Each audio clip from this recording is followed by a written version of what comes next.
Today, we're going to dive into why so many of our best intentions for self-improvement just seem to, well, fall apart. And more importantly, we're going to look at what actually creates lasting change.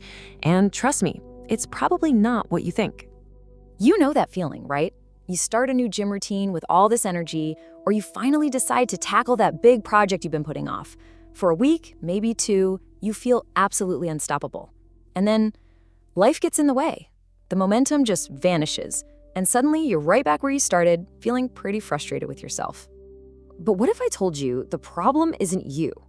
This is the absolute core idea we have to get. Your failure isn't some personal flaw, and it's definitely not a lack of willpower. The truth is, you've just been using the wrong system, a system that was basically designed to fail from the get-go.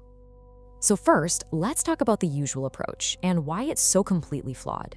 See, it misdiagnoses the problem. And if you get the diagnosis wrong, the solutions you come up with, they're never going to work in the long run. Most self-help stuff tells us to set these big, ambitious goals. Lose 20 pounds or write a novel. But focusing only on the finish line is a massive trap. It completely ignores the actual process, the system that gets you there. A goal is just the result you want. A system is the collection of daily habits that will actually produce that result. This quote from James Clear just nails it. Having a goal to get fit is great, but if your system is to come home totally exhausted to a comfy couch with the remote right there, you're always going to fall back to that system. Ambition by itself is just never, ever enough. And here's the other big misdiagnosis: our obsession with motivation.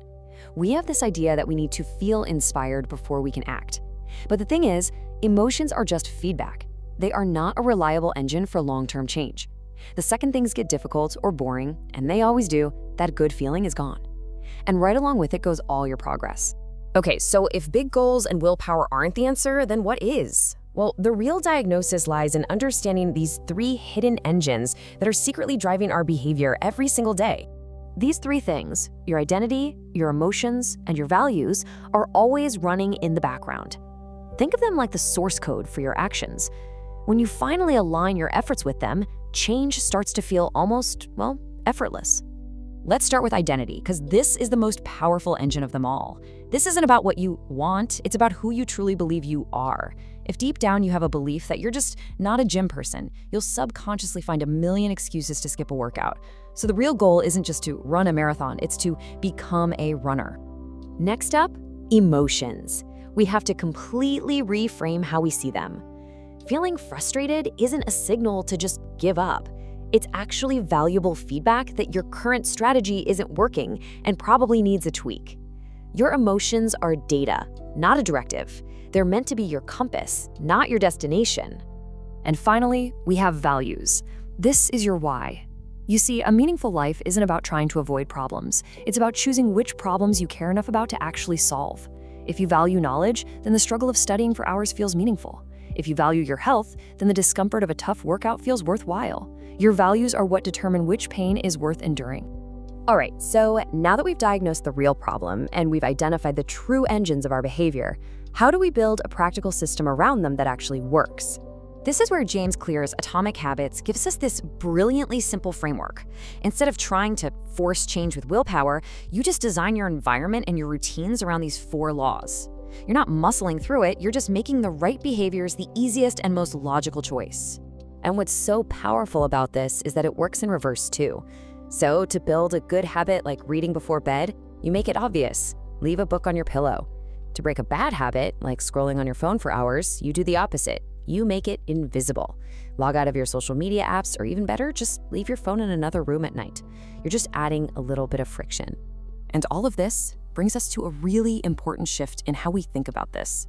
The true goal of self-improvement, it isn't about collecting achievements or crossing things off a to-do list. It's actually about something much, much deeper. So here's the bottom line. Every time you choose to go for a walk instead of just watching TV, you're not just burning calories, you are casting a vote for being an active person. Every time you read one page instead of scrolling, you're casting a vote for being a learner. These tiny little votes accumulate over time, and that's what forges your new identity. So instead of getting overwhelmed by some massive transformation, let's just bring it all the way back to this very moment. What is one tiny, almost laughably small action you can take right now that serves as a vote for the person you want to become? Because that right there is where real change actually begins. Your mind is more powerful than you think. Subscribe to Blue Mind Theory.